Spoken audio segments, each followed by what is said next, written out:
Pwede naman daw yung 400cc pataas, huwag lang palipat-lipat ng linya. Hindi, ang sabi niya yung 400cc pataas kahit hindi na daw dumaan dito sa motorcycle lane.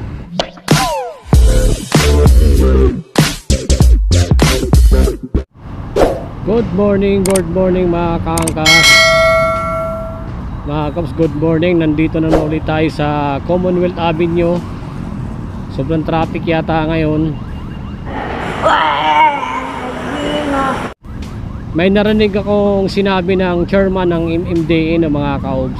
Ang sabi niya, yung 400cc pataas kahit hindi na dumaan dito sa motorcycle lane.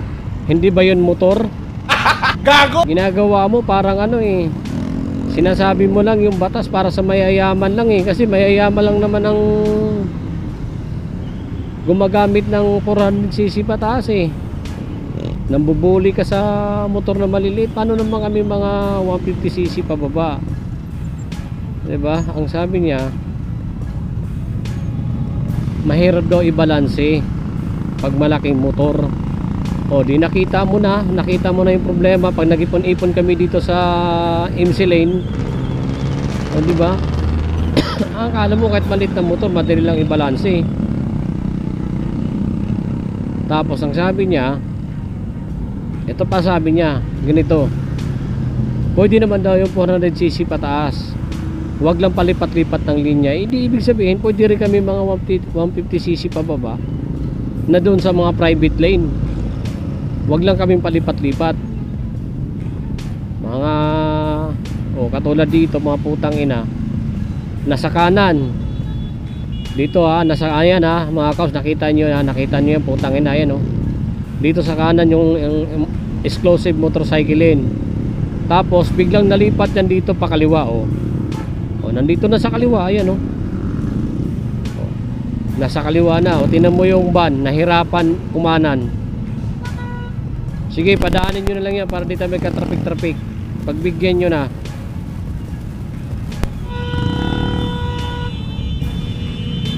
Pagbigyan nyo na kasi para makakadaan. Pag di nyo pinagbigyan yan, wala, hinarangan mo pa. Pagbigyan nyo na para makakanan, yan.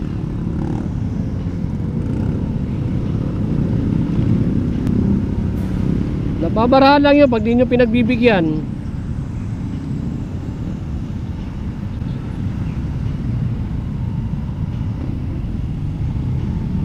Sa sobrang talino ng chairman ng EMD, nakakabobo rin pala.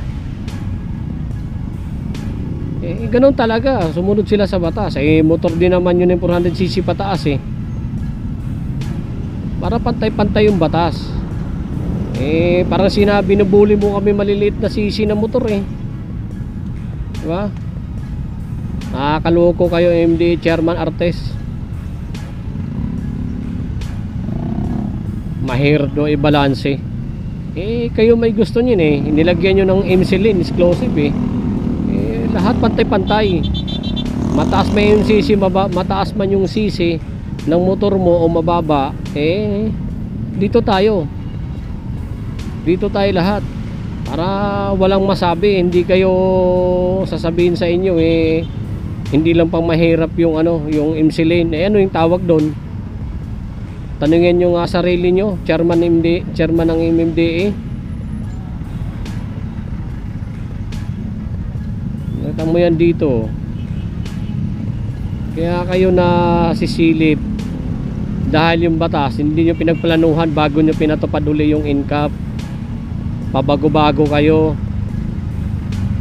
Siguro may mga mayayaman nagsabi sa kanya na kung pwede kami dumaan sa mga private lane na mga private car yan sa kaliwa. May nagsabi yan sa kanya.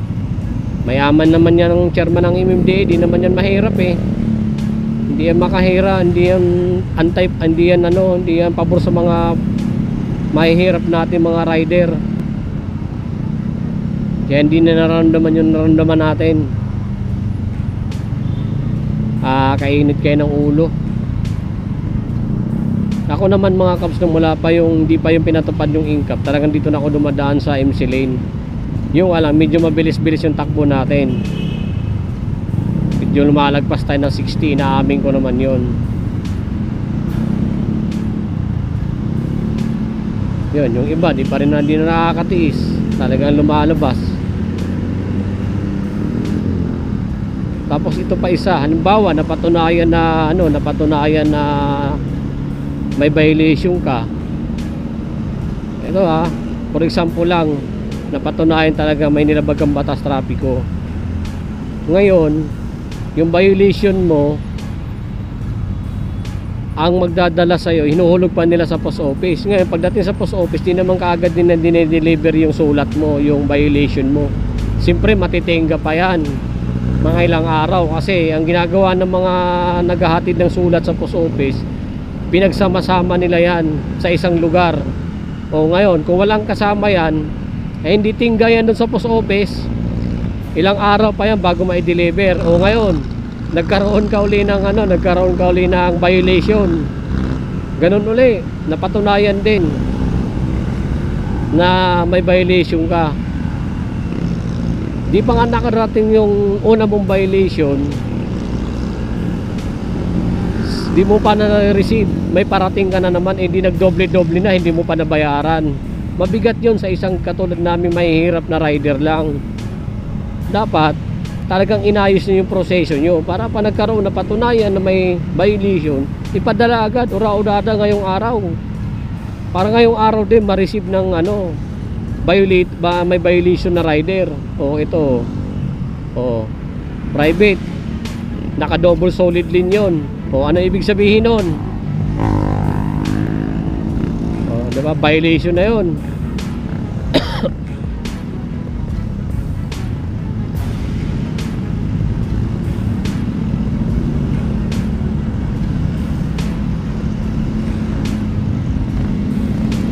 Kasi kayo nagpatupad ng batas, hindi nyo pinag-isipang maigi.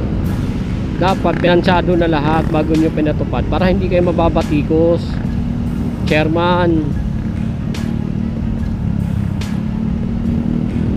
Kaya binabatikos kayo ng mga rider dahil sablay-sablay kayo Okay na sana yung MC lane wala namang problema handa naman kaming sumunod pero yung sasabihin mo yung 400cc pataas, kahit hindi na dumaan dito sa exclusive motorcycle lane, o diba, nakakagago lang. Anong tawag, kahit anong taas ng sisi ng motor mo, 2 wheels pa rin yun, chairman. Motor pa rin ang tawag doon, hindi kotse. Hayop. Dito tuloy tayo, nakakainit ng ulo. Alright, late tayo, late. Yung sa unahan, kakanan na tayo din sa sa Central Avenue. Yung takbo natin mga kabs, hanggang 50 lang pababa. Yan, may incap yan yan ang camera na yun.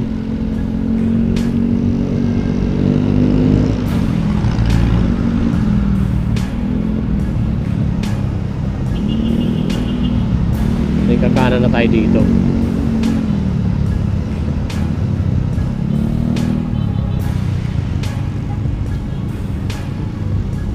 Yung private car, pwede silang kumanan kahit naka-solid linya, pwede pala sila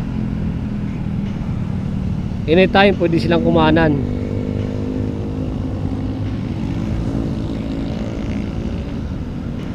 Dito na tayo sa Central Avenue ng mga kabs.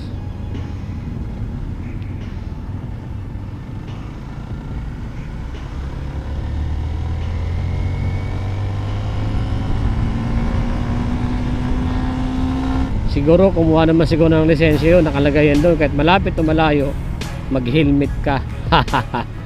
Alright, nakakaluho ko talaga yung batas natin.